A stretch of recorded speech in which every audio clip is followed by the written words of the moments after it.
Salam dalam kasih Yesus Kristus bagi saudara semua, anggota jemaat GKI dan simpatisan dimanapun saudara berada.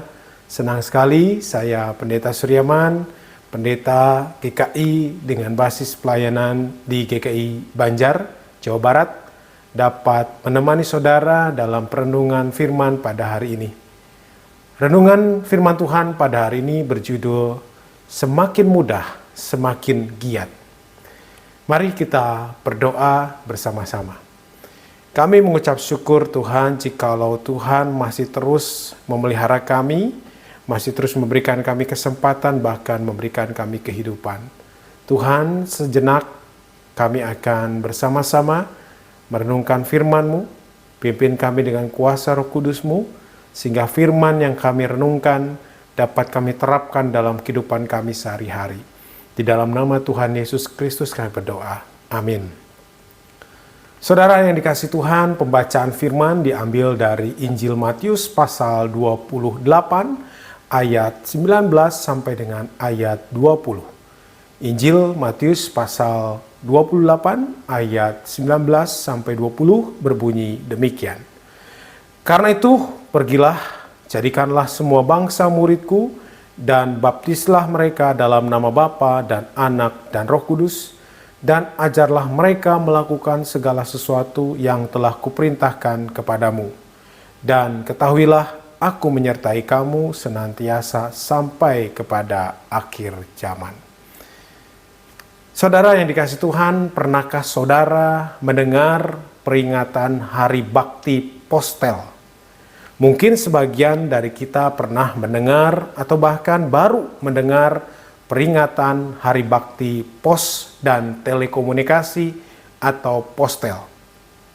Bagi karyawan pos atau telekomunikasi pasti sudah tahu apa itu Hari Bakti Postel. Ya, jadi ketika usia kemerdekaan Indonesia baru berlangsung 1 bulan, para pemuda berusaha mendekati Jepang supaya menyerahkan kekuasaan di kantor pos, telegram, dan telepon atau PTT. Namun komandan pasukan Jepang memerintahkan supaya penyerahan kantor pos, telegram, dan telepon harus dilakukan oleh sekutu. Awalnya para pemuda dan pemudi menuntut pihak Jepang supaya menyerahkan kekuasaan PTT secara damai. Akan tetapi pihak Jepang tetap bersikeras tidak mau menyerahkannya. Para pemuda dan pemudi pada akhirnya memutuskan untuk menempuh jalan kekerasan dengan kekuatan yang ada dan juga dengan bantuan dari rakyat. Mereka berhasil merebut kantor pos, telegram, dan telepon yang sebelumnya dikuasai oleh Jepang. Bagi para pemuda dan pemudi, menguasai kantor pos, telegram, dan telepon menjadi sangat penting sebab berita kemerdekaan Indonesia harus disebar ke seluruh tanah air.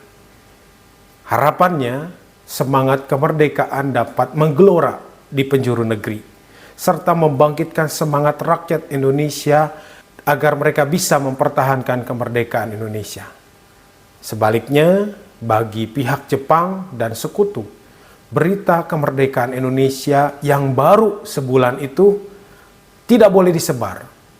Setelah beberapa kali menjalani perundingan namun gagal, maka tibalah hari yang bersejarah, yaitu tanggal 27 September 1945, kekuasaan atas kantor pos, telegram, dan telepon direbut dengan kekerasan dari tangan Jepang. Para pemuda dan pemudi berhasil menguasai kantor pos, telegram, telepon, dan kemudian menyebarkan berita proklamasi kemerdekaan Indonesia ke seluruh penjuru negeri. Untuk itulah pada tanggal 27 September hari ini diperingati sebagai Hari Bakti Pos dan Telekomunikasi atau Hari Bakti Postel. Saudara yang kasih Tuhan, di awal kemerdekaan, rakyat Indonesia mesti berebut dan berlomba menguasai tempat-tempat penting seperti stasiun radio, kantor pos, gedung-gedung telekomunikasi, telepon, dan juga telegram. Tempat-tempat itu dianggap penting karena dengan menguasai tempat tersebut, mereka bisa memberitakan kemerdekaan Indonesia ke seluruh penjuru negeri. Tidak sedikit nyawa melayang demi merebut tempat-tempat telekomunikasi. Sekarang, di zaman yang serba canggih, serba cepat, serba instan, dengan teknologi komunikasi yang selalu baru, kita tidak perlu lagi memperebutkan tempat-tempat telekomunikasi untuk menyebarkan sebuah berita. Semua orang bisa membuat berita. Semua orang bisa menerima berita, berbagi atau menyebarkan berita kapan saja, di mana saja, dalam waktu yang relatif singkat. Kita semua bisa menjadi wartawan hanya dengan satu sentuhan. Dengan handphone kita bisa memotret, menulis sebuah peristiwa, lalu menyebarkannya dalam waktu yang singkat. Kita sebagai murid Yesus yang hidup di tengah-tengah kecanggihan teknologi telekomunikasi, diharapkan dapat menggunakan teknologi telekomunikasi dengan bijak, cermat, dan cerdik, agar mendapatkan manfaat bagi diri sendiri, bagi orang lain, terlebih lagi bagi kemuliaan nama Tuhan. Kita diingatkan pada tugas panggilan untuk menyatakan amanat agung. Seperti yang pernah disampaikan Yesus sebelum Yesus naik ke sorga. Kata Yesus dalam Matius 28 ayat 19, "Karena itu pergilah, jadikanlah semua bangsa muridku, dan baptislah mereka dalam nama Bapa, Anak, dan Roh Kudus." Kata pergi dalam Kamus Besar Bahasa Indonesia berarti bergerak, meninggalkan, atau berangkat. Pergi berarti juga ada perpindahan dari satu tempat ke tempat yang lain, atau meninggalkan satu tempat menuju tempat yang baru. Pada awal kekristenan, memberitakan Injil butuh waktu yang lama, menempuh perjalanan yang jauh untuk tiba di satu tempat. Selain itu pula butuh biaya yang besar. Namun semua perlu dilakukan demi terwujudnya amanat agung yang disampaikan oleh Yesus. Kita rindu sebagai orang Kristen, sebagai murid Kristus, kita rindu semua orang dari suku bangsa manapun mengenal Yesus dan percaya kepadanya, sehingga mereka bersedia dibaptis dalam nama Bapa, Anak, dan Roh Kudus. Sekarang, berkat perkembangan teknologi digital, pemberitaan Injil semestinya menjadi lebih mudah dan murah. Kita dapat memberitakan kebaikan Tuhan sambil duduk-duduk santai di rumah. Kita bisa memberitakan kebaikan Tuhan sambil beristirahat di sela-sela kesibukan, di sela-sela pekerjaan dan rutinitas kita sehari-hari. Kita dapat dengan mudah memberitakan kabar baik melalui teknologi yang kita miliki. Entah itu melalui handphone, tablet, laptop, atau komputer yang kita miliki. Ada banyak sarana dan media yang dapat dipergunakan untuk menyebarkan dan memberitakan kabar baik tentang kasih Allah dalam diri Yesus Kristus serta karya Roh Kudus dalam hidup kita. GKI Sinode Wilayah Jawa Barat misalnya memiliki media sosial seperti satuharapan.com dan juga selisip.com.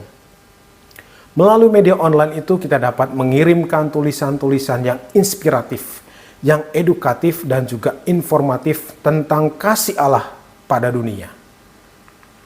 Para pembaca atau pengunjung selisip.com berasal dari berbagai kota di Indonesia, bahkan dari berbagai negara.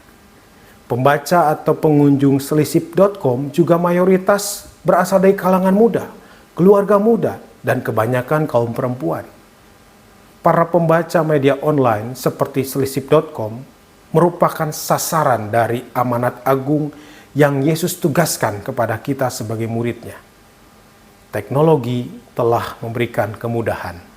Mari kita semakin giat memberitakan Kristus. Mari kita berdoa. Tuhan, jadikanlah kami murid-murid-Mu yang menyatakan amanat agung-Mu, supaya semua orang dari suku manapun, dari bangsa manapun semakin mengenal Engkau dan percaya kepadamu.